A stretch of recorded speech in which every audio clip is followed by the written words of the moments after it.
Melissa from designsbylittlebee.com, and I want to show you something really cool that I did today. I've really been crazy about the sweatshirts that have either a phrase or an applique word on the front and then some kind of corresponding design on the sleeve, like maybe mama or Mimi or Nana on the front and then the name of your kids or grandkids down the sleeves. Or I've also seen the kind that are like inspirational phrases on the front and then kind of a related phrase on the sleeve. For me, since this is my co-star in pretty much every video that I do, I wanted to make this sweatshirt. It says, "I need a Diet Coke." You can see that I was so excited to make it that I have not washed off the chalk pencil yet. Please excuse that, but I definitely needed this sweatshirt. This sweatshirt is so me. So I made it for myself. But then I decided that I needed to be a little bit extra, so I knew what corresponding design I needed on my sleeve. A Diet Coke can. So you may be wondering, how on earth did you get the design on the sleeve of a sweatshirt? In this video, I'm going to show you. I actually already have a video showing this technique elsewhere in my, I looked over there like it was in the room with me. I have a video elsewhere in my channel. I'll try to remember to put the card up here so you can go see that one. We call it upside down hooping. This technique was not intended for our friends with a flatbed machine, but I do encourage you to watch this video anyway because you never know when it might come in handy, or you might have a friend who has a multi-needle and you can share this with them. And personally, I just love watching stuff that shows new and different techniques, even if it doesn't apply to me at the time. In this video, I'm going to show you how I did it with the sleeve of a sweatshirt. Now, obviously, I've already made this one and I'm wearing it now, but I did take a few videos when I was stitching it in my machine. So I'm going to play those and I'm going to narrate how I accomplished this technique while the video plays. So let's take a look at those videos now. The first thing I did was I grabbed the smallest easy frame. I use easy frames by Durkee.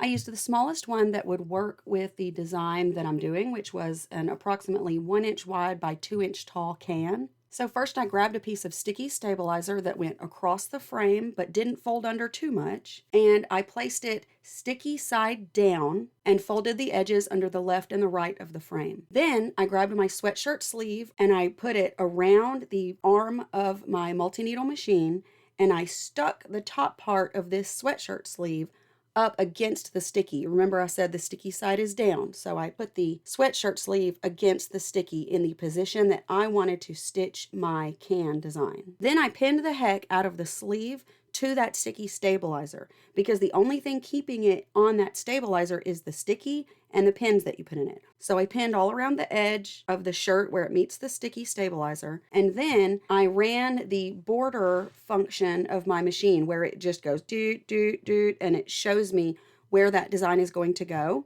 I did all 4 corners and I used a pencil to make marks at the 4 corners of the approximate rectangle where this can design is going to go. Then I very carefully tore away the stabilizer around that rectangle shape. And the next thing I did was really just an extra thing. I don't have to, but I decided to try it this time. I took a piece of water-soluble stabilizer. That's the kind that's kind of filmy and it washes away. And I placed it over this whole design and I clipped it on the edges of my fast frame.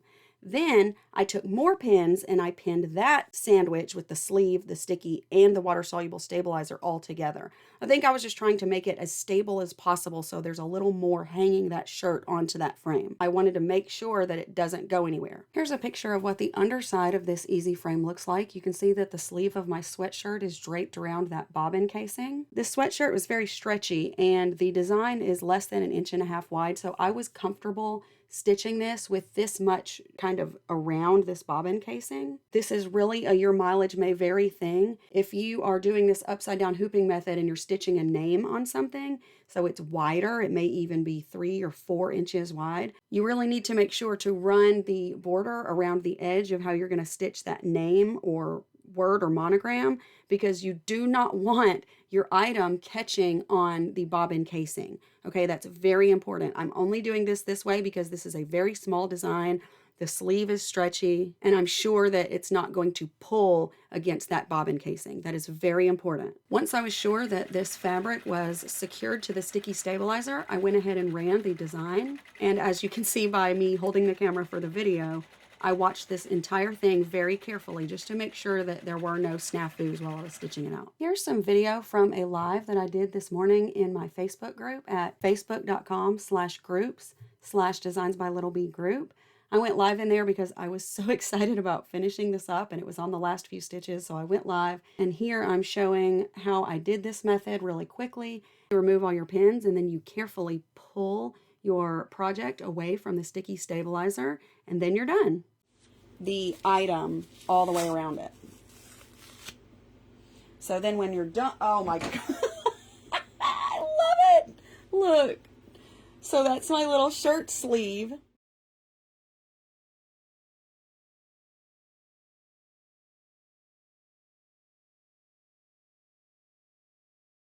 So there you have it. That's upside down hooping using my multi-needle machine, sticky stabilizer, and my easy frames. You can find this design set on my website at designsbylittleb.com. And please join my Facebook group at facebook.com/groups/designsbylittleb group. I'm also all over social media at designsbylittleb. Now, if you'll excuse me, I'm going to go enjoy a refreshing treat.